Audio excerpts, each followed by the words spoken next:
Alhamdulillahilladzi hadana lihada wa ma kunna linahtadiya laula an hadanallah.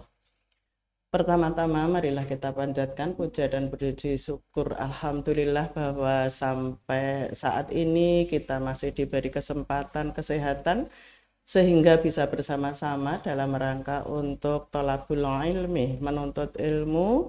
Semoga saja Allah turunkan para malaikatnya untuk memohonkan ampun kepada kita, dan berikutnya juga semua makhluk hidup yang ada di dunia mendoakan kita semuanya. Amin.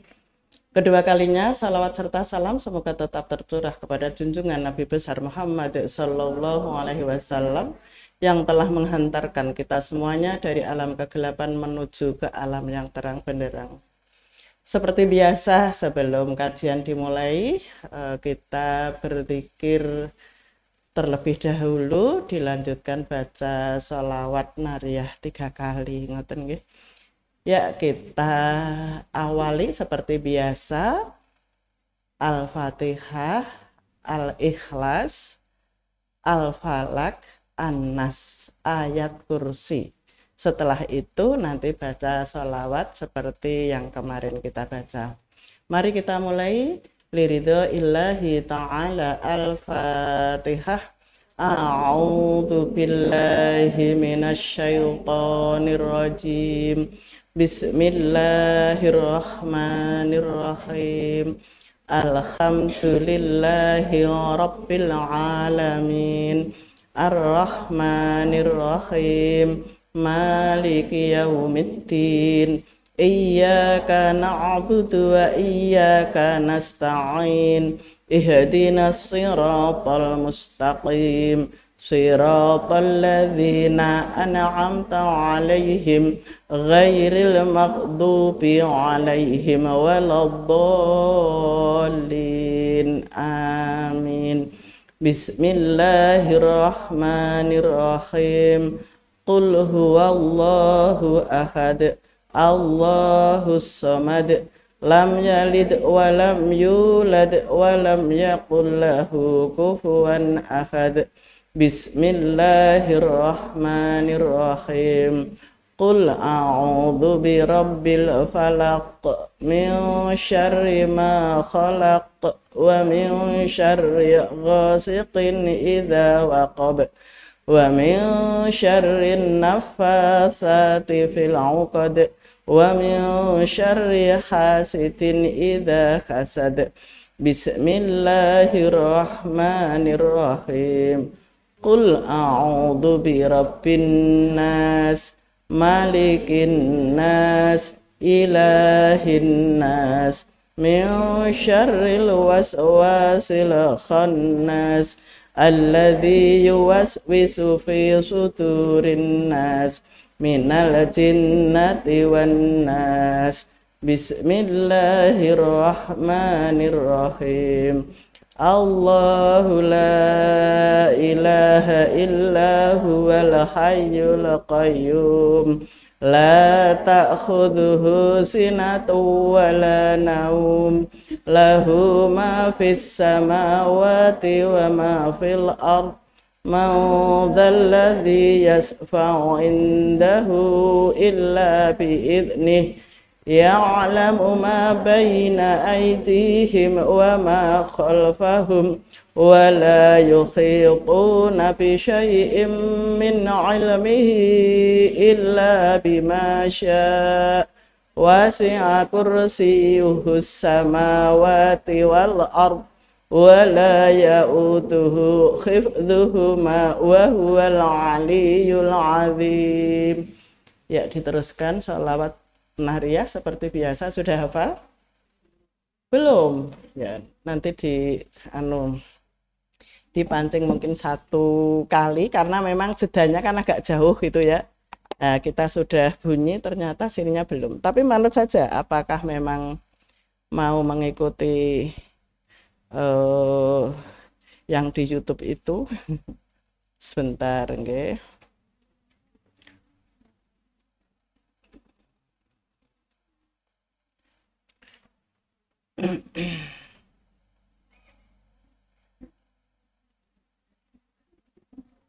Ya, monggo sebentar ini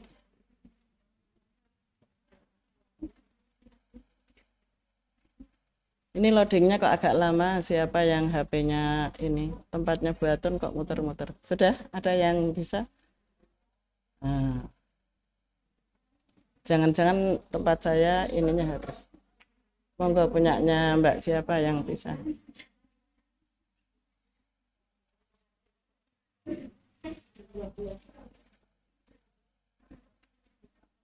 Monggo pinjem punya salah satu yang bisa ini tempatnya buatun ini terus muter terus nggak bisa. Monggo. Ini muter terus. Yang dibesarkan sampai maksimal.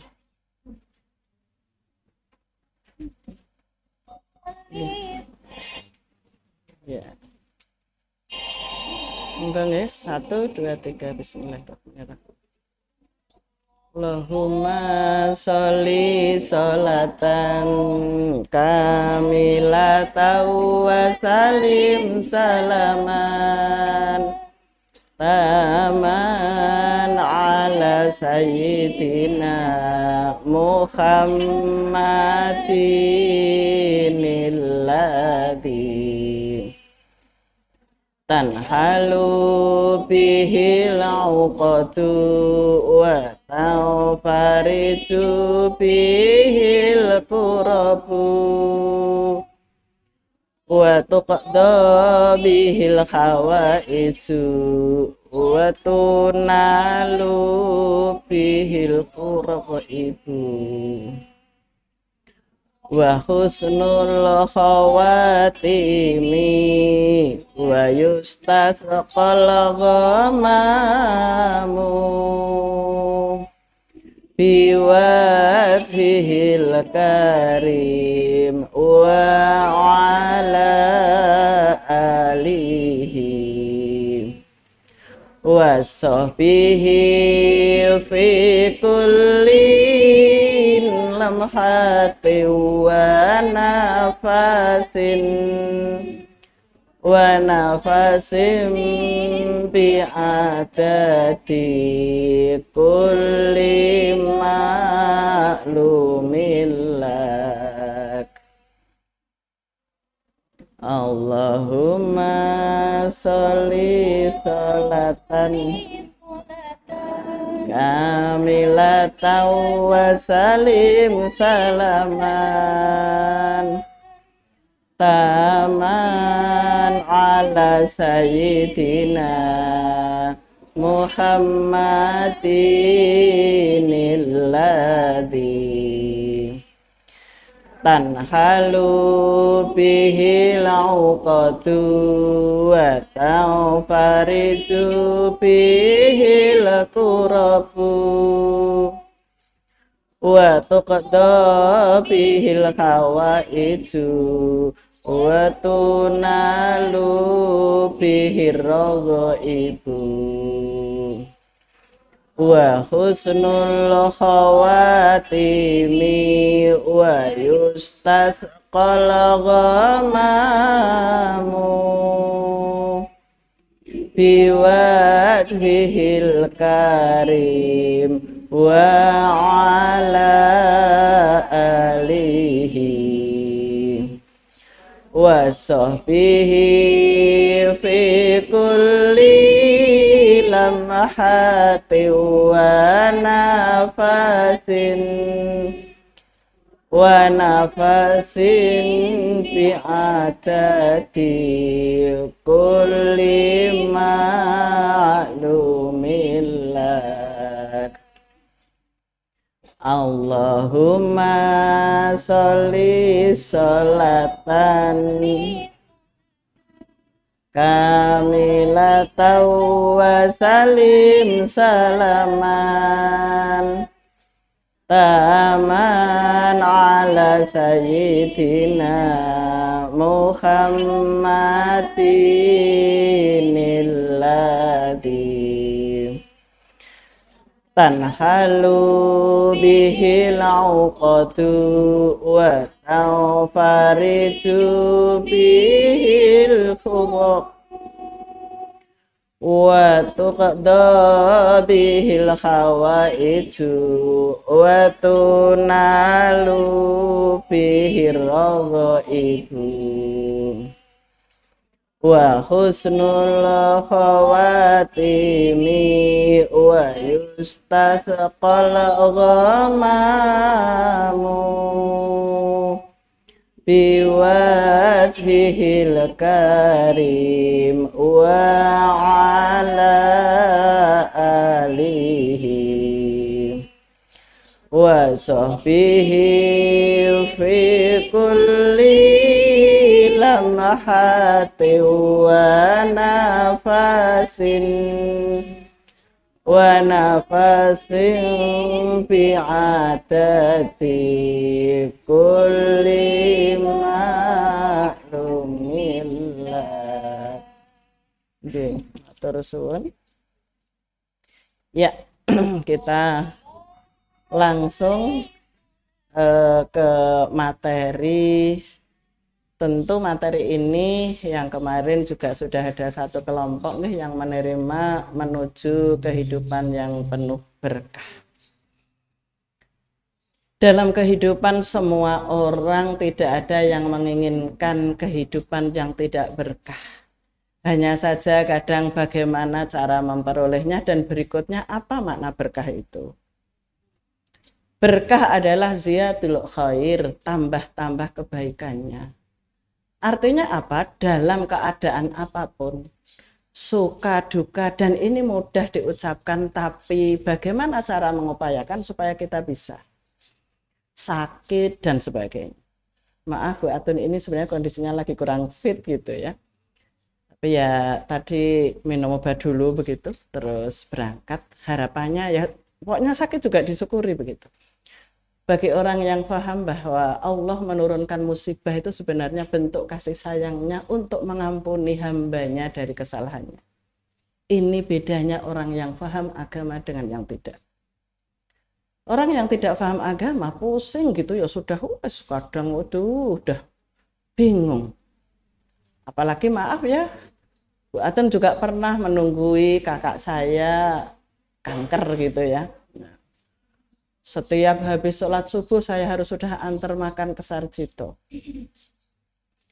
Terus nanti siang juga repot lagi untuk ngantar makan siang karena yang jaga kan keluarga dari Ngawi ya, karena saya asli Ngawi. Sampai berat badan saya juga turun lumayan banyak, tapi masih banyak saya turunnya ketika kami pulang dari haji, turun 10 kilo sampai hari ini. Bu Atun itu dulu gemuk sebelum haji, ya setelah haji saya mungkin terforsir ya untuk banyak aktivitas tentunya. Ya, tambah-tambah kebaikannya di sini begini. Ini ada yang karyawan, ada yang dokter, ada yang macam-macam yang di sini. Semua pasti mengalami ketidakenakan dan mengalami keenakan. Itulah manusia. Secara umum ketika tidak enak gitu, mesti kalau tidak dibarengi dengan rasa syukurnya kepada Allah bahwa enaknya itu lebih banyak, pasti akan mudah mengeluh, pasti sudah. Tapi ketika ketidakenakan itu dinikmati, alhamdulillah, umpamanya sumu, alhamdulillah begitu. Batuk, yes, ini disyukuri, tentu dengan ikhtiar diobati. Lah ketika kita bisa menerima dengan ikhlas tentunya apa yang sudah digariskan oleh Allah itulah sebenarnya merupakan ciri khas calon penghuni surga. Dulu kayaknya pertemuan sudah pernah saya sampaikan ya, ada orang tua diem kayak gitu, kata Rasulullah dijamin masuk surga. Setelah ditanya sebabnya apa Rasulullah dia dijamin masuk surga, Rasulullah diem aja nggak jawab. Ya, akhirnya para sahabat bersepakat untuk melihat seperti apa kehidupan ia kalau pada malam hari. Betul, setelah itu malam hari sampai rumahnya piantun sepuh tadi yang ketika tadi lewat duduk-duduk itu, sepertiga malam itu bangun. Tapi ternyata itu cuma buang air kecil itu tidur lagi. Sahabat kan tanda tanya, apa istimewanya orang ini? Mestinya menurut para sahabat gitu, mungkin malam itu semalam suntuk, dia sholat, dia ngaji, ternyata enggak, tidur. Habis tidur bangun ke kamar kecil tidur lagi. Ya Allah, ini apa begitu ya yang membuat ia masuk surga. Udah kita besok aja ke sini lagi gitu, bersepakat kalau sudah, artinya dia sudah bangun gitu. Bangun dia duduk lagi di situ. Terus ditanya oleh para sahabat, wahai saudaraku, apa yang menyebabkan engkau dijamin masuk surga? Dia bingung, kok tahu gitu. Saya itu kemarin berjalan dengan Rasulullah itu berhenti dan menunjukkan bahwa engkau itu dijamin masuk surga. Amalan apa yang engkau perbuat? Itu udah sepuh mbahnya itu. Mbahnya jawab, ya biasa, karena kalau orang Mekah kalau haji itu kan biasa, memang rumahnya sana. Apalagi dulu belum banyak orang. Ya biasa, rukun iman dilakukan, rukun Islam dilakukan. Sahabat jawab, aku pun juga sudah lakukan itu, tapi aku nggak dijamin masuk surga. Apa kata orang tua itu tadi? Oh iya, mungkin yang membuat aku masuk surga adalah, kebetulan dia orang nggak punya. Karena kami senantiasa ikhlas dan ridho terhadap ketentuan yang Allah berikan kepada kami. Kira-kira susah apa mudah ini? Susah, tapi insya Allah bisa diupayakan. Saya itu juga mencoba, usia saya kan sudah sebentar lagi udah 60 tahun, Juli besok ini. Ini Juni ya, tinggal sebentar lagi, 5 Juli insya Allah saya 60 tahun. Sakit, kami syukuri, kami operasi kebetulan juga 2 kali begitu ya. Ternyata saya nggak tahu juga gitu ya. Ketika dinikmati, sakit itu juga menurut saya loh ini nggak terlalu terasa sakit banget gitu. Operasi ini kami ada tiroid gitu ya, dan itu maaf, ini juga pelajaran bagi kita semuanya. Ternyata sakit pun itu kalau Allah sudah takdirkan tidak mesti harus gejala. Pakai gejala gitu ya. Dari pergi capek-capek saya ngomong malam-malam tuh. Saya besok tidak ke kampus, tidak kemana-mana. Aku kepingin istirahat total. Mau tidur aja aku. Malam saya ngomong kayak begitu, apa yang terjadi? Habis subuh kami mandi ternyata keluar benjolan di leher. Tidak ada gejala sama sekali, ya udah malam itu ngomong, pagi langsung seperti itu. Makanya hati-hati kalau bicara, termasuk saya. Keluar benjolan saya baru ngomong, Mas, non sewu niki napa nggih? Oh iya, kita periksa saja. Begitu periksa ternyata dokter Agung, dokter Harjo Lukito, dokter bedah itu ditek-tek-tek-tek. Pak Muslihin gitu ke suaminya Bu Atun, karena anaknya dokter Agung itu 3 itu yang ikut bantu didik ngerawat itu suami saya ketika sering ke Jepang, ke India, kemana-mana karena S3-nya di luar negeri dokter Agung itu dokter. Lah ternyata itu ini harus operasi, segera cari kamar.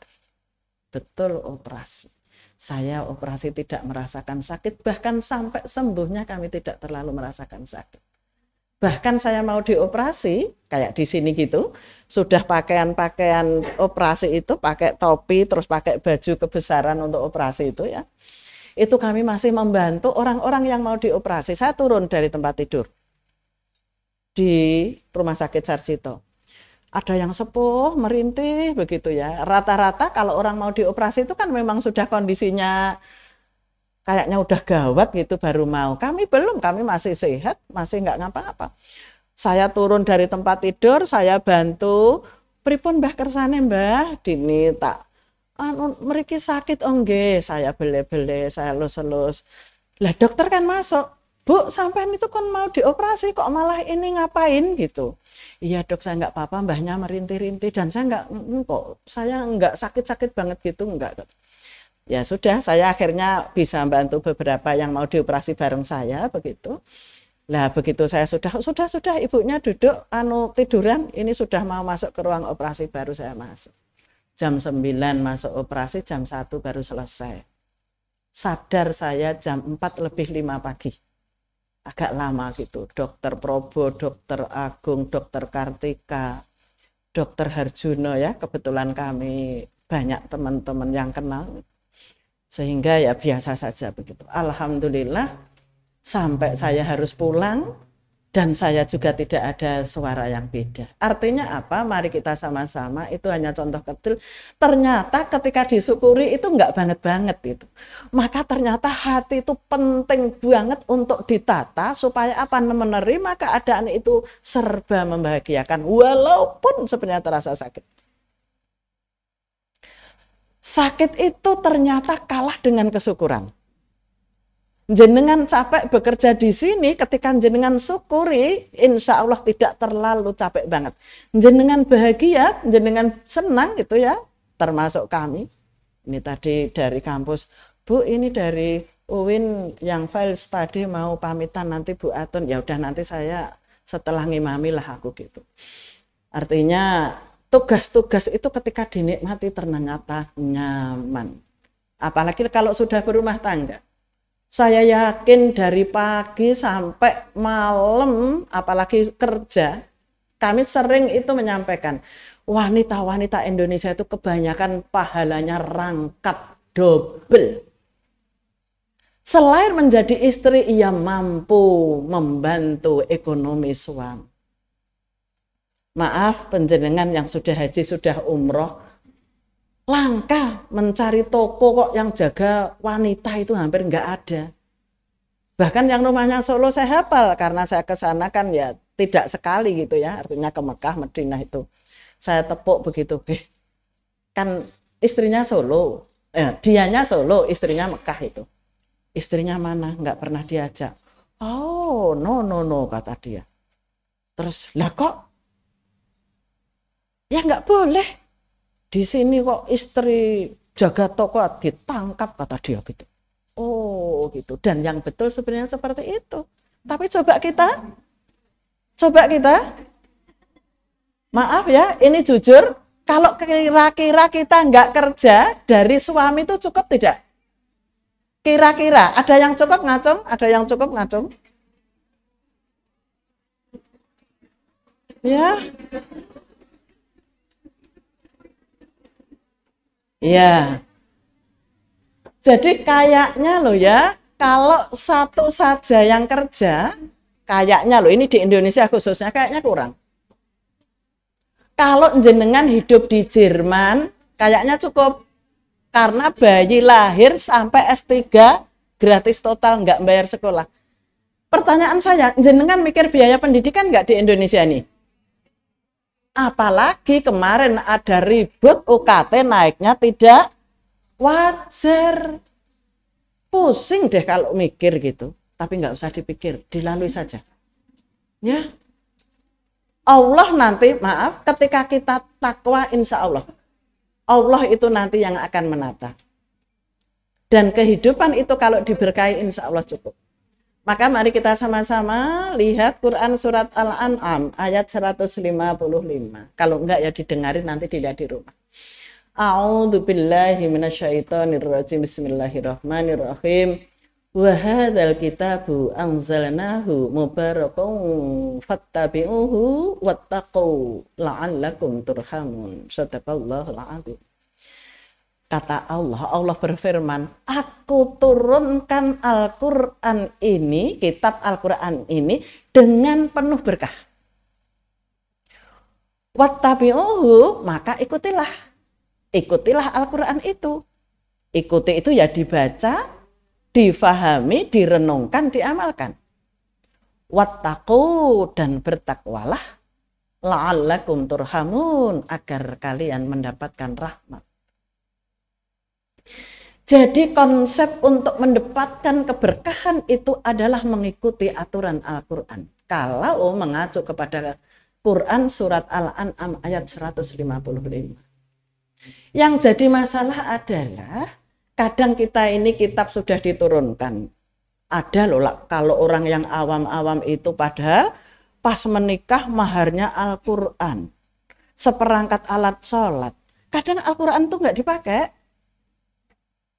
Kan eman-eman begitu. Kalau ada lucu begitu, makanya saya kadang juga benar juga gitu ya. Kadang alat sholatnya juga nggak dipakai gitu. Seperangkat karena Pak Guru begitu ya. Nah, dia menikahkan anaknya. Telah aku terima nikahnya dengan alat sekolah katanya gitu ya. Nah, karena selaku guru, gitu ya, biasa di YouTube itu kadang macam-macam gitu. Lah, ketika kita, maaf ya, kami tadi barusan mungkin nanti juga boleh saya share ke Mbak Rini kalau mau diteruskan. Ada Ustadz Edi yang sudah mati hidup lagi itu loh ya. Menarik itu bagi kami. Ternyata ini singkatnya kaitannya yang belajar dan mengajar Al-Quran.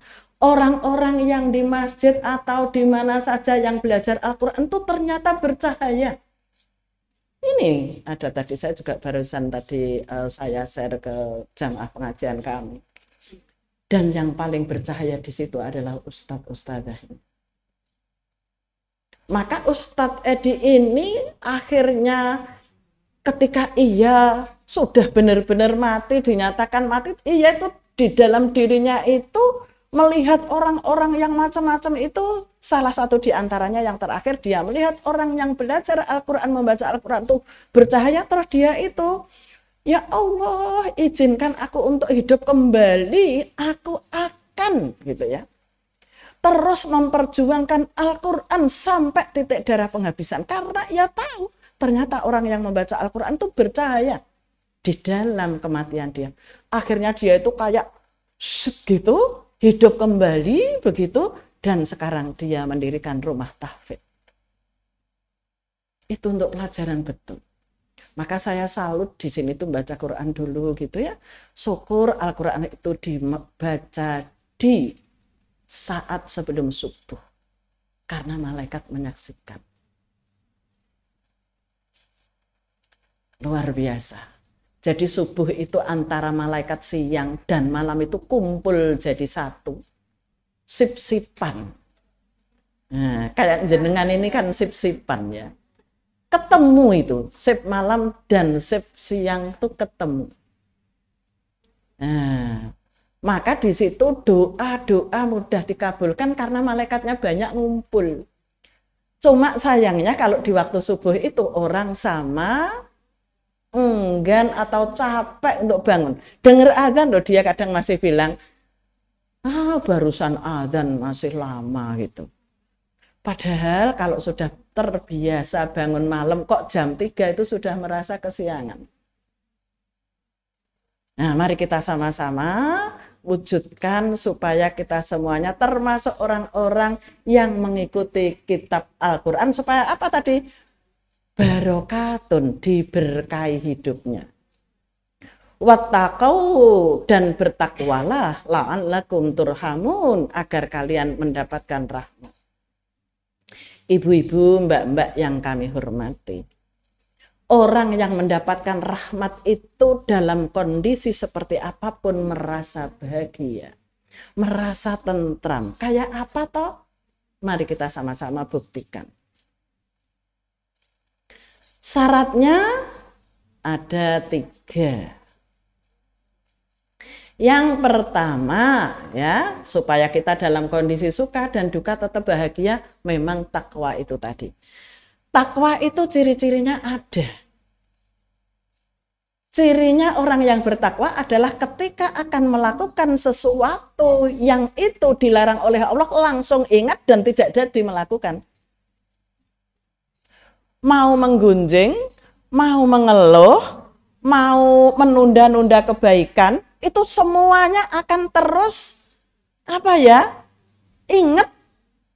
Jangan umpamanya sudah dengar azan gitu, nanti dulu, enggak harus dilawan itu. harus segera ambil air wudhu, yang belum wudhu tentunya terus sholat. Kalau lagi menggunjing pun juga begitu. Ada yang boleh ya kita mengutarakan, taruhlah entah penderitaan, entah kesulitan, entah celahnya orang lain dalam rangka untuk mencari perbaikannya boleh. Atau mengakurkan. Umpamanya si A dengan si B terjadi sesuatu, mungkin sesama karyawan. Yang satu itu sukanya duduk aja karo HP-nan. Yang satu sudah kerja macam-macam, dia seduduk aja. Jangan-jangan di sini ada. Ya, kadang ada begitu. Kok itu enggak itu saja? Orang rewang, tahu orang rewang? Entah rewang manten, entah rewang. Ini kan ada orang itu yang sukanya duduk HP-nan neng kongkon, wis lungguh, HP-nan kongkon meneh. Ini kan tidak mengenakan, tapi diterima saja dengan enak. Ada hikmah pasti. Ya, alhamdulillah, semoga pahalaku tambah banyak. Kenapa? Karena hidup ini kan pilihan. Kita itu mau ngambil sesuatu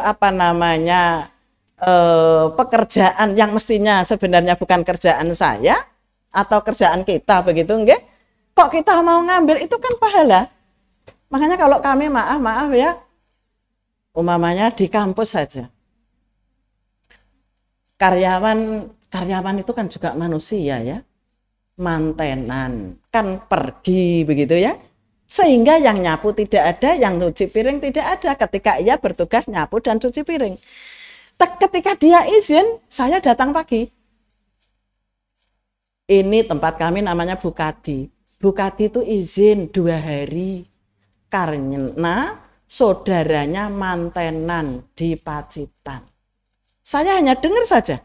Saya nggak ngomong, nggak ngapa. Saya besok datang agak pagi, saya sapu semua halaman. Saya asah-asah. Begitu dosen-dosen sama datang, begitu ya, karyawan juga datang.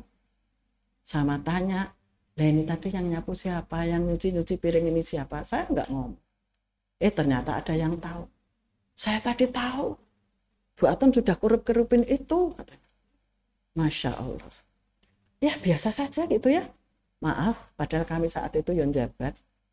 Ya pembantu, kalau mungkin di perguruan tinggi ya pembantu rektor 1, saat itu saya 10 tahun tuh. Sekarang saya ketua lembaga penjamin mutu internal. Jadi kalau mau akreditasi itu tugas saya. Lah, secara umum kadang itu endo, tahu endo? Karena bukan kerjaannya. Kalau umpamanya jenengan teman sampean ini mau jadi manten, itu rata-rata itu kan susah. Wah, carane kaya ngene iki gaweanku numpuk iki, kan gitu. Secara umum ya enggak. Jangan seperti itu. Ketika ada temannya jadi manten, bergembiralah. Alhamdulillah, apalagi yang dipamiti belum jadi manten. Semoga aku segera menyusulnya, kan gitu. Dah pekerjaannya nanti insya Allah siapakan saya handle, kan gitu. Orang kalau mau seperti itu, insya Allah keberkahan pasti akan menghampirinya. Iya. Enggak kok terus malah ngendiko-ngendiko yang tidak-tidak. Goro-goro koncoku izin, gempor aku. Nah, kadang kan begitu ya. Ya, mari kita sama-sama. Ya. Sama-sama wujudkan itu. Maaf saya itu kemarin juga tak gunakan untuk ngisi ini pengajian ini, tema ini, supaya saya tidak usah cari ini kalau nggak usah cari tema begitu. Jadi pengajian kami itu, Lindungan Babarsari itu ada 5 kelompok, setiap 3 bulan jadiin 1. Saya nyampaikan ini tentang contoh-contoh penderitaan para seorang ibu itu, ada yang nangis sampai selesai itu nggak meneng-meneng. Saya contohkan seperti apa Fatimah Az-Zahra. Sudah saya sampaikan kan kemarin? Sudah belum? Fatimah Az-Zahra yang muter sendiri itu gilingnya itu? Sudah kan? Nah, ada yang sudah, ada yang belum. Ini gimana ini? Ya, jadi ternyata penderitaan yang dilakukan dengan ikhlas dan ridho itu jadi lantaran menuju surganya Allah.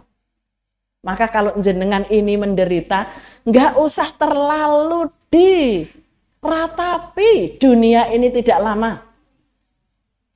Kalau jenengan mungkin ngerasain masih lama, kalau buatun saya yakin tidak terlalu lama karena sudah 60. Kalau toh lama ya alhamdulillah, semoga tambah-tambah kebaikannya. Dan insya Allah memang kami berusaha nambah.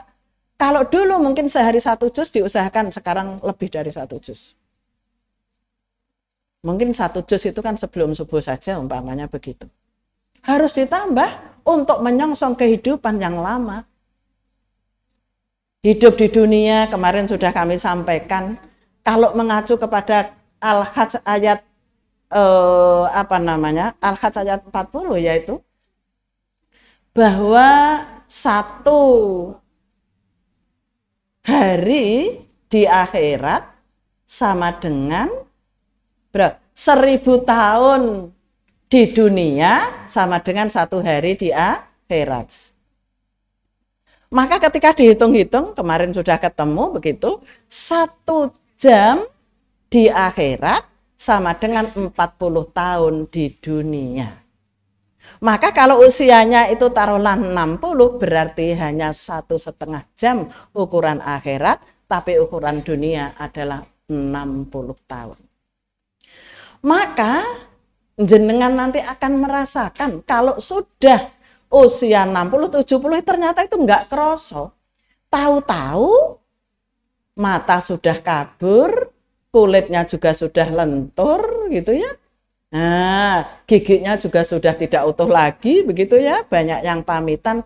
Itu enggak terasa, tahu-tahu dan terakhir tahu-tahu sudah masuk kubur. Maka semua ini harus diperjuangkan. Ya, syaratnya untuk menggapai kehidupan yang barokah yang pertama adalah takwa. Yang kedua, banyak bersedekah. Sedekah tidak mesti harus berbentuk harta benda. Panjenengan murah senyum, mudah menolong orang, entah dengan tenaga, entah dengan pikiran, itu sedekah semua. Karena nggak bisa sedekah dengan harta, maka sedekah dengan tenaga. Mudah menolong orang. Dan berikutnya, buat orang lain itu senang dengan kita. Memberi kemudahan, ya apa sajalah yang dilakukan orang lain, umpamanya ada yang kesulitan, udahlah nyebrang jalan, ada batu di jalan, ada duri di jalan, singkirkan itu. Maaf, tahun saya masuk UIN itu tahun 83 sampai 88. Habis subuh, ketika kami sudah selesai menyelesaikan tugas rumah, saya masih menyempatkan untuk bersih-bersih masjid. Kalau pulang dari kuliah, kami membersihkan selokan ketika sudah kotor. Masjid Al-Husna, mungkin ada yang rumahnya di Sapen, selatannya SD Muhammadiyah Sapen, itu ke selatan belok kanan ada Masjid Al-Husna. Yang dulu itu masih gedek reot, sekarang sudah jadi megah seperti itu. Saya di sana sejak 83 sampai 88 saya kuliah. Kayaknya tidak ada kalau dia masih hidup yang tidak kenal Bu Atun, karena pekerjaan saya adalah pembersih got masjid. Selain kami juga membersihkan masjid walaupun sudah ada di situ. Kalau masjid itu gotnya itu ada rumput sedikit-sedikit, itu sudah senantiasa dibersihkan Bu Atun. Saya masuk ke situ. Asalkan sudah kelihatan kotor. Saya kepingin jadi pembantunya Allah. Orang kadang hitung-hitung. Dan nggak ada saat itu juga saya perhatikan, kok gelem-geleme ngresik-ngresik got. Biasanya, maaf ya, anak sekarang tuh kadang lucu. Kon jogo neng masjid, kon ngresiki masjid malah bulanannya berapa? Oh kerja we urung kok bulanan. Dan saat itu kami tidak mau dibayar 5 rupiah. Saya juga ngajar TPA, pengajian remaja, bersihin masjid, bersihin got. Kami tidak mau menerima. Ya karena hanya kepingin akhirat saja begitu rasanya sejak itu. Makanya mari kita sama-sama nggak usah pelit tenaga, nggak usah pelit pikiran. Kita bersedekah sebisa kita dengan apa. Karena kalau orang meninggal saja gitu ya, kita sedekah apa-apa itu rasanya itu nggak butuh juga, nggak begitu butuh banget di sedekah yang bentuk materi. Ketika orang susah kita menghiburnya dengan agama.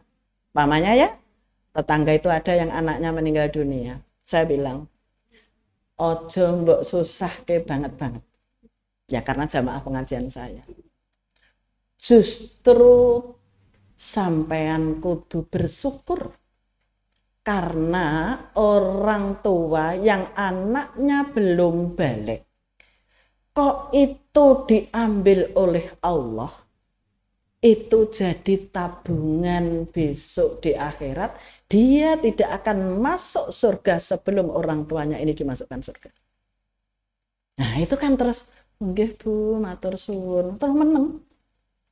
Terus saya bilang, nek penangis terus, aku rasa itu ngomong iku ya akar mulai. Terus nggih Bu, terus akhirnya menang. Iya, ada yang kadang sampai golong komen gak karu-karuan. Dan biasanya nanti ibu-ibu terus, ini Bu Atom kok orang rawuh ya gitu. Mesti nanti terus kadang ada yang jemput juga karena ibunya kayak histeris nggak sadar gitu. Ya siapa yang tidak susah lah, anak kecil terus masih seneng-senengnya sudah diambil oleh Allah. Karena saat itu jatuh, jalan-jalan dengan orang tuanya jatuh, ininya ke batu. Lah terus panas, padahal biasanya kalau panas itu kan di ronsen barangkali ada yang memar atau yang apa. Lah digawa ning Mbah Dukun, disuwuk didani cacu gitu ya. Ya ternyata paru-parunya ada yang robek. Begitu dibawa ke rumah sakit, karena sudah dibawa ke Mbah Dukun, dibawa ke rumah sakit, sudah terlambat, terus malamnya meninggal dunia. Wah, geger. Makanya ya udahlah, biasa diserahkan ke ahlinya saja. Ya, jadi kalau kayak begitu dan panasnya itu nggak tanggung-tanggung, memang panas banget. Wes ayo ngonek digorono mesti mari. Mesti mari, yang menyembuhkan tuh Allah kok. Lagian kalau kayak begitu mestinya kan ya maaf ya, kami tuh ya kalau apa ya cepat ke rumah sakit situ aja ya. Kalau mau justru silahkan saja ini mbak-mbak, ibu-ibu, kalau mungkin sakit yang kadang maaf sudah angkat tangan. Ini ada yang rumahnya Mbak Barsari enggak ini? Halo. Ini ada yang rumahnya Mbak Barsari? Kenal namanya Bu Muhnan? Ya, ada? Nah, Bu Muhnan itu suaminya namanya Pak Muhnan. Bu Muhnan itu namanya siapa ya? Ya, Ibu, maaf ya, orang kita ini kadang kalau sudah bersuami kok diganti nama suaminya, maksudnya tidak usah. Ya namanya gitu aja. Kalau saya malah kebalik, karena di Lindungan Mbak Barsari ini duluan saya. Malah suami saya sering dipanggil Pak Atun. Ya karena orang kenalnya saya gitu. Saat itu kalau ada yang ini silahkan aja nanti di cross check. Ceritanya Pak Muhnan itu kerja di Jakarta. Ketindes mobil, Anda bisa bayangkan, sudah sepuh ketindes mobil. Tulang-tulangnya banyak yang pecah. Ya dokter ibaratnya sudah angkat tangan, gak lahir ngoperasi ke kepriye wong padha remek. Anaknya namanya Mas Anton, sekarang kayaknya lagi ambil S3 ini. Nah, Mas Anton tuh dulu kecilnya Mas Anton, Mbak Ayu semua ngaji di TPA, Bu Anton yang ngajar. Itu. Kapan tuh tak minta ngisi pengajian, karena dia S2-nya juga 2 tempat, ini begitu ya. Saya bahagia, seneng lah begitu.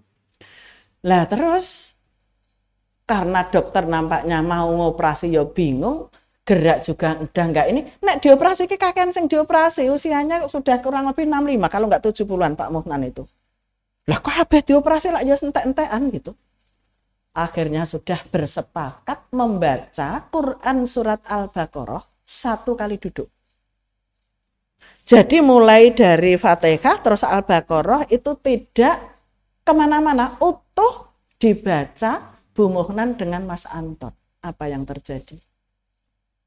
Sembuh tanpa operasi dan sekarang bisa jamaah lagi ke masjid kemana-mana. Betul, Quran itu adalah sifat, Quran itu adalah obat. Artinya medis tidak ditinggalkan begitu ya, karena kondisinya itu di rumah sakit, ngajinya di rumah sakit. Medis tidak ditinggalkan, kalau toh memang dokter sudah angkat tangan, silakan kembalikan kepada Allah. Ya sekarang loh, kemarin Ramadan malah jamaahnya ke Batam, tidak di Babarsari, tidak di tempat kami Melindungan, di Batam. Ketemu suami ketika suami ngisi ceramah. Ya Allah Bu, kepanggih Pak Mohnan, oh iya sudah sehat alhamdulillah, padahal sudah tidak berdaya apa-apa, sudah remet. Orang sepuh ketindes mobil jenengan bisa bayangke sing nom entek apa meneh yang sepuh. Itulah kehidupan, kalau Allah menghendaki pasti terjadi ya. Selain sedekah itu plus seneng berbuat kebaikan ya, cara untuk memperoleh kehidupan yang barokah. Kebaikan itu banyak, pokoknya yang jelas kita bisa mengelola hati dengan baik. Ketika mau melakukan sesuatu yang tidak baik, rem, nggak jadi, segera a'udzubillahi minasyaitonirrajim, aku berlindung kepada Allah dari godaan syaitan yang terkutuk-kutuk. Kenapa? Karena sebenarnya kejahatan-kejahatan itu kan memang setan yang ngajak, setan yang ngiming-ngimingi, dan setan itu nggak usah diikuti. Jenengan aja lah kalau mau marah, maaf ya, orang mau marah itu awalnya kan juga sadar toh, aku mangkal tenan umpamanya gitu. Ketika mangkal gitu, segera saja ta'awud, nggak usah diteruskan. Ada orang yang sangat menyakitkan penjenengan dan yang salah dia mestinya minta maaf pada penjenengan. Tapi tolong nggak usah dibesar-besarkan. Justru jenengan memberi maaf itu yang lebih baik. Memberi maaf orang yang menyakiti kita. Ada itu dalilnya. Quran surat Ar-Ra'd ayat 22. Wa yadra'una bil hasanati sayyi'ah, membalas kejahatan dengan kebaikan. Yakinlah, rumah itu pasti seperti surga, manakala para istri mampu melakukan seperti itu. Sebelum jadi bidadari surga. Berikutnya yang ketiga, bersilaturahim. Suka menghubungkan persaudaraan. Cuma kadang orang sekarang ini dengan saudaranya saja berat untuk datang karena sudah kalah dengan ini. Aku wes kok gitu. Aku udah minta maaf tadi pakai ini pada lebaran. Ya. Pada lebaran itu nek bisa, maaf ya kalau kami sekeluarga, kurang seminggu atau kurang berapa ketika anak asuh kami sudah pulang semuanya, itu kami kumpul sekeluarga. Lebaran nanti kita sholat di mana, terus silaturahim kemana saja, sudah ditulis agenda tirik-tirik. Ke tempat besan, cuma kalau besan yang anak pertama kan nggak punya besan karena ibu bapaknya sudah nggak ada, ke Pati. Nah kemarin mau ke Pati, besan malah ke sini, ya sudah jadi nggak jadi gitu. Artinya semua ditata dengan baik untuk silaturahim. Syukur membawa buah tangan. Buah tangan itu kayaknya kalau kita mengeluarkan itu kayaknya kan sok-sok itu, wah itu nanti ini kurang ini. Lah buatan ki ya tak siasati. Buah tanganku itu parselku tak toto. Ya buatan kebetulan kalau parsel kan dapat banyak gitu. Wah itu nanti ke siapa-siapa saudara-saudara itu ditata ya kayak parsel-parsel itu. Kan isinya kering kan? Gula, teh, sirup ini. Jadi kemarin itu hampir habis parsel saya itu dibagi-bagi semuanya. Dari kampus, dari jamaah pengajian, dari masjid, dari mana dan mana, saudara-saudara itu sampai anak-anak, Bu parselnya di nggih ben ringkes gitu. Oh ya dibukai.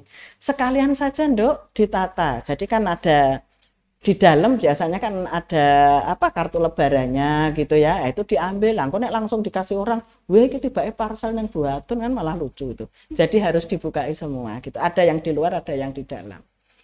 Lah berikutnya begitu saya akan menyampaikan juga bahwa ketika kita kepingin hidup berkah itu doa.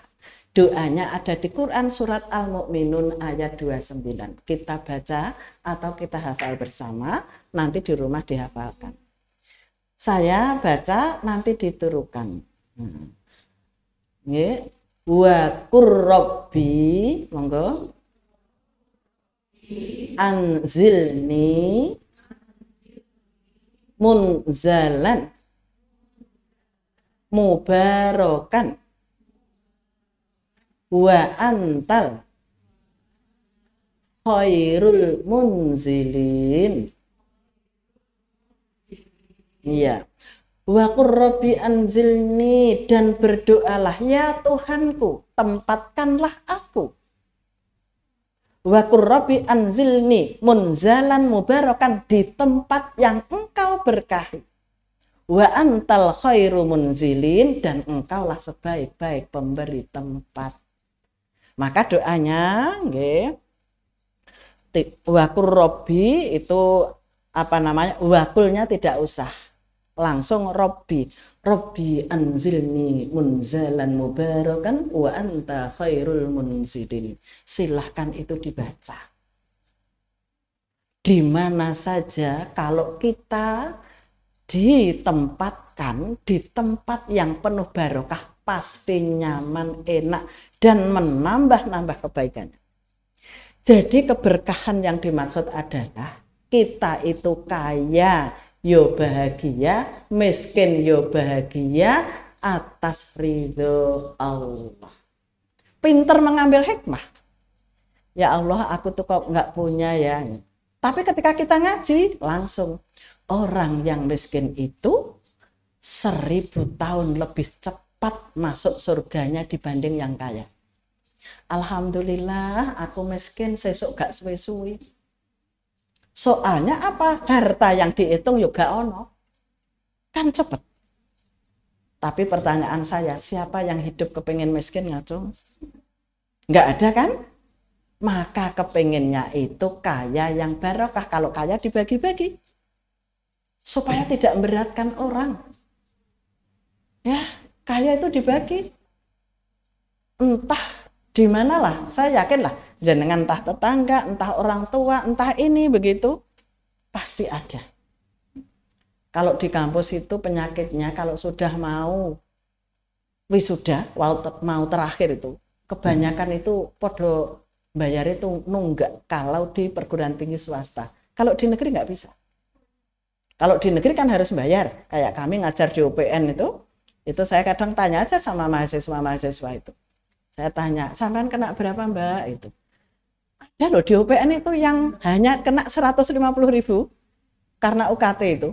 Tapi ada yang 8 juta, 9 juta, 6 juta tergantung. Tapi kalau di kampusnya Bu Atun, kalau modelnya itu seneng gawe surat perjanjian, dispensasi. Nanti akan bayar kapan, baik gung iso, sesuk gung iso. Lah begitu mau sudah numpuk. Lah begitu numpuk, biasanya kalau kami hanya ngintip. Kebetulan kepala bagiannya kan anak saya sendiri. Saya bilang, sapa nduk sing kira-kira rung iso bayar. Ketika kami saat itu kemarin 2003 itu kan saya masih di Mekah itu. Nduk kira-kira sing rung iso bayar sapa wae kuwi sing tunggakane cek akeh itu. Atas nama ini masih banyak-banyak Ibu. Sudah tolong uang yang untuk membantu mahasiswa, tolong rincinen ijik piro, dibagi sing kira-kira kuwi, saya bilang sing kira-kira iso dibantu. Oh nggih Bu, langsung anak saya laporan. Bu, yang ini gimana kalau 2 juta sekian, yang ini gimana kalau 1,8, ini sudah ditata sama anak saya. Yang penting cukup dulu. Karena Ibu kondisinya di sini gitu. Oh nggih Bu, betapa indahnya, betapa senangnya. Pas wisuda itu saya dicari-cari, oh kalau saya biasa cepet ngilang. Kami nggak biasa, ya kebetulan juga tidak suka selfie-selfie. Saya biasanya kalau, biasa kan mahasiswa kan terus akan ucapan terima kasih apa-apa begitu itu, saya segera untuk melarikan diri. Ya, jadi sudah gitu aja gitu. Buatan foto-foto dulu, udah cukup saya. Makanya saya di kampus itu ya yang ada yang dulu-dulu. Ketika sekarang kami tidak menjabat sebagai pimpinan yang harus duduk di senat itu, biasanya saya sudah cukup. Saya senang aja duduk dengan mahasiswa-mahasiswa yang hidupnya barangkali kurang beruntung begitu. Setelah itu nanti saya segera ini. Walaupun sudah disediakan ini, kadang dikasih nama ini mamanya saya, ini gitu. Biasanya malah saya kosongi kursi saya. Lah, mari kita sama-sama.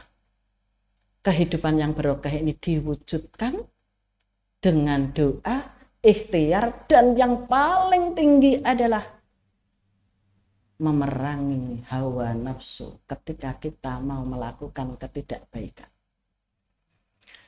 Bismillah, kira-kira gimana ini? Siap? Berusaha maksimal, saya yakin bisa. Jangan sekali-kali, maaf loh ya, pesennya Bu Atun, jangan sekali-kali ngomong, wah nek kaya ngono kuwi angel tenan. Bahkan kami kalau menanamkan untuk melakukan kebaikan itu, mahasiswa itu tak suruh pengen tok raragat. Insya Allah sampai. Dan pernah kan saya ceritakan, ketika kami kuliah ada orang yang menghina kami itu habis-habisan ibaratnya. Kenapa? Karena orang tua kami pagi makan belum tentu sore makan. Saya kuliah jadi pembantu rumah tangga kan gitu. Sampai selesai. Ketika saya mulang dinyek-nyek. Wah, ono dosane mulai, ono dosane mulai. Karena benar orang tua saya adalah buruh tani. Dinyek-nyek begitu dengan orang yang kaya itu. Ya cuma satu sih yang nyek banget sih. Tapi ngelarak ke hati. Jadi kalau saya pulang, dosanya pulang. Ya Allah, paringi sabar, paringi kuat selamat. Dan cita-cita itu sama sekali belum ada. Kok apalagi jadi dosen? Saya aja jadi pembantu rumah tangga, botnya sudah seperti itu. Ketika lulus pun saya juga tidak pernah ada tergores di hati saya untuk jadi dosen. Kenapa saat itu ketika saya ditanya, lama-lama saya mikir, langsung saya tulis cita-cita saya. Saya besok kepingin menolong orang-orang yang hidupnya di bawah garis kemiskinan seperti saya. Saat itu seperti itu. Masya Allah. Hari demi hari terus bergulir gitu ya.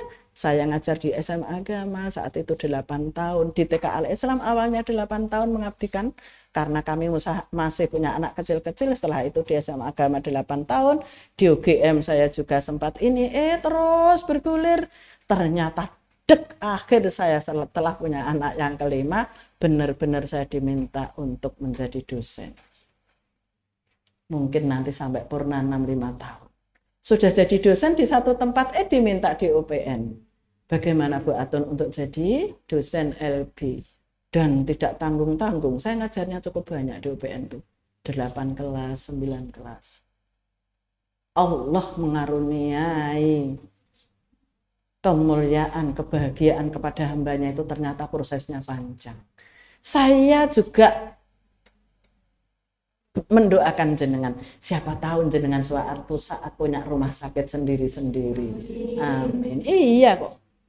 Sesuatu yang tidak dicita-citakan itu kalau Allah itu memberikan, dihindari kayak apa sampai kok. Iya, Masya Allah gitu. Bahkan kami kalau menanamkan kepada anak-anak, khususnya anak saya dan anak asuh, ibu itu seneng kalian bekerja gitu ya. Ke anak asuh terutama, anak-anak asuh saya itu sudah sama sukses. Tapi ibu lebih senang ketika kamu membuka lapangan pekerjaan. Bukan kamu kerja di satu instansi, tapi ibu lebih senang kamu membuka lapangan pekerjaan. Ternyata dikabulkan. Ya, walaupun dia juga kerjanya serabutan begitu, tapi dia tetap rekrut umpamanya. Al-Islam butuh karyawan, nanti dia ngetes ini. Yang nomor 2 kayaknya mungkin juga tidak terlalu lama. Butuh karyawan juga, tapi memang harus lulusan fisioterapi karena pasien sudah banyak. Begitu saya perhatikan, kadang malam sampai jam 9, setengah 10 malam masih ditangani sendiri. Visit ke rumah-rumah juga udah banyak. Terus nduk kok nek wis kroso lelah banget, mbok yang di rumah cari karyawan gitu. Sekedar Bu, selama saya masih bisa kami tangani, nanti kalau sudah benar-benar overload begitu, insya Allah nanti saya harus cari karyawan. Artinya apa? Memberi peluang kepada orang lain untuk membutuhkan. itu cita-cita. Menyelamatkan orang lain dari kesulitan itu cita-cita. Kenapa? Barang siapa yang menolong orang lain dalam kesulitan, maka Allah akan selamatkan. Allah akan berikan jalan keluar besok di hari kiamat. Amin. Maka itulah pentingnya kita belajar ngaji bersama, saling asah, saling asuh, sehingga kita harapannya begitu ya, besok tidak sekedar ketemu di sini, tapi kita bertemu sampai di surganya Allah. Mungkin itu dari kami, kurang lebihnya mohon maaf. Kalau ada tanya jawab monggo, gitu kita sampai zuhur, nggih. Terus nanti ditutup doa, nggih. Nggih, monggo. Kalau ada yang mau tanya. Ya. Terima kasih, pertanyaan yang bagus. Memang pasangan itu kadang jadi ujian dalam kehidupan. Ini saya mengambil contoh Mutiah. Siapa yang pernah ini Mutiah? Kisahnya sahabat yang namanya Mutiah. Mutiah itu adalah seorang istri yang sangat taat kepada suaminya. Bahkan di rumahnya, nanti ke situ arahnya. Di rumahnya itu ada cambuk. Tahu cambuk? Ya, cambuk itu kalau bahasa Jawanya mungkin pecut atau tongkat lah, begitu ditaruh di situ. Saat itu Fatimah Az-Zahra dengan Fatimah Az-Zahra mau kunjung ke tempatnya Mutiah, awalnya gitu dulu. Mutiah, aku besok silaturahim ke tempatmu ya. Mungkin jawabnya iya gitu. Setelah itu Mutiah itu datang dengan Hasan. Begitu dengan Hasan, Assalamualaikum, Waalaikumsalam. Loh, kok dengan Hasan? Tak pikir sendirian. Dia bingung gitu, ini mau boleh apa enggak gitu. Akhirnya dia diizinkan. Setelah itu besok itu malah Bapak Husain, mau nih karo Hasan, genten loro-lorone dibawa. Putrinya Nabi itu kan Fatimah punya anak 2.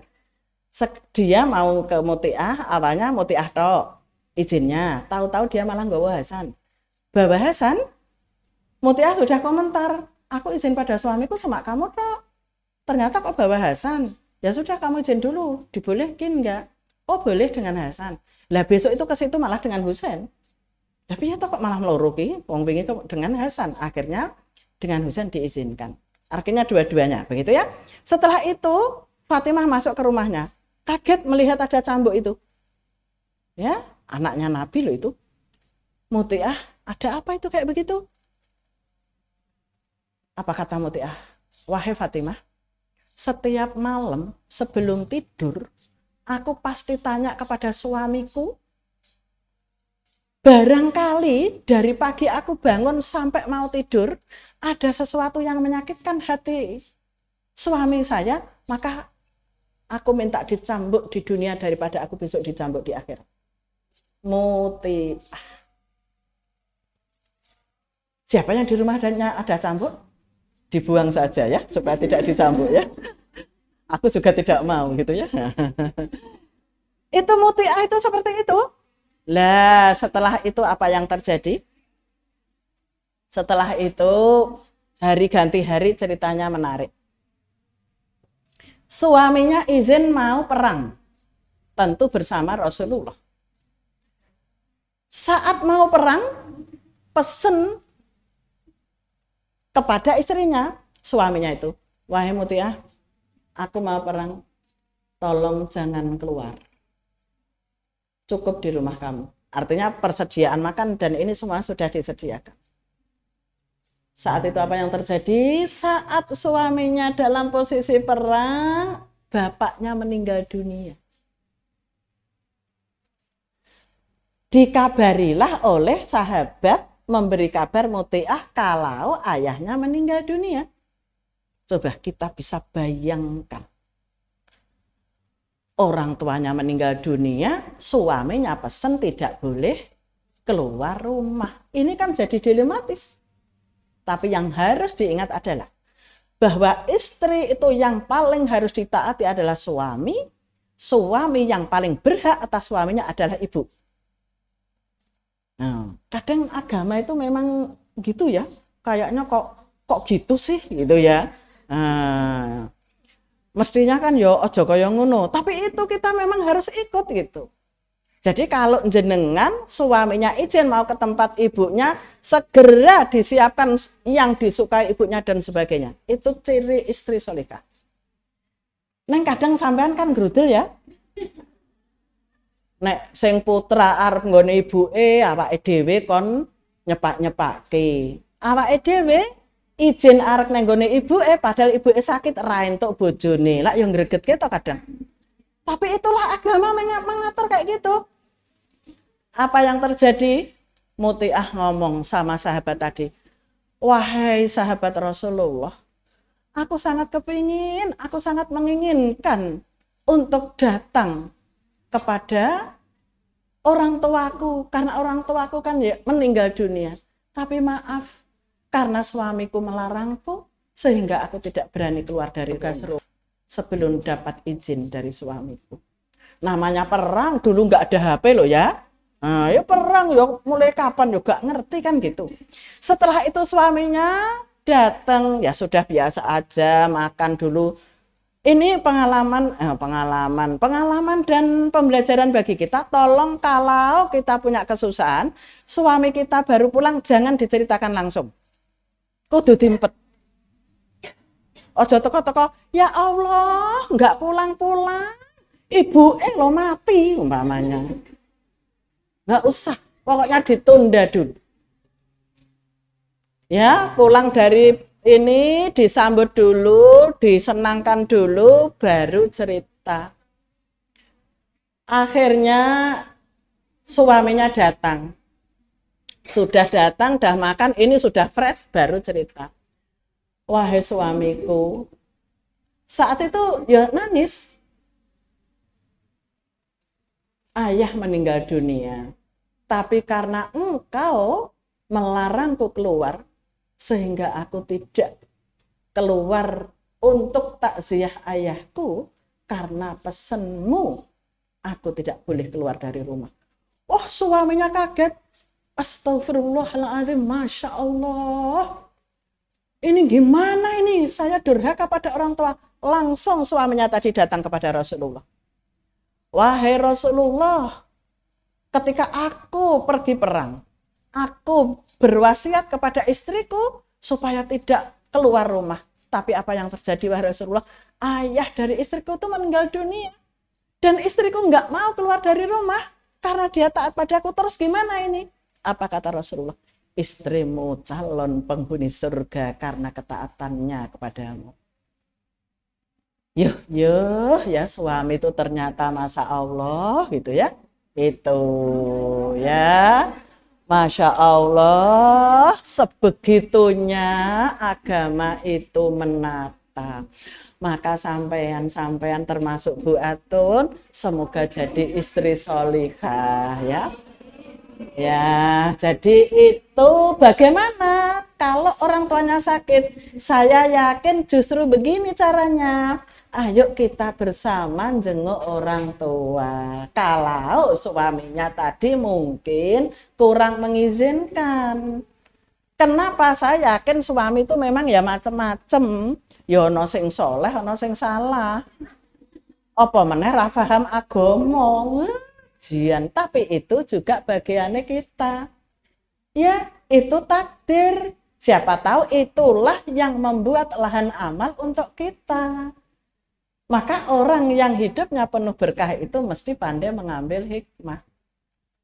Oh, aku kok dikok bojo kaya ngene, muga-muga sabar.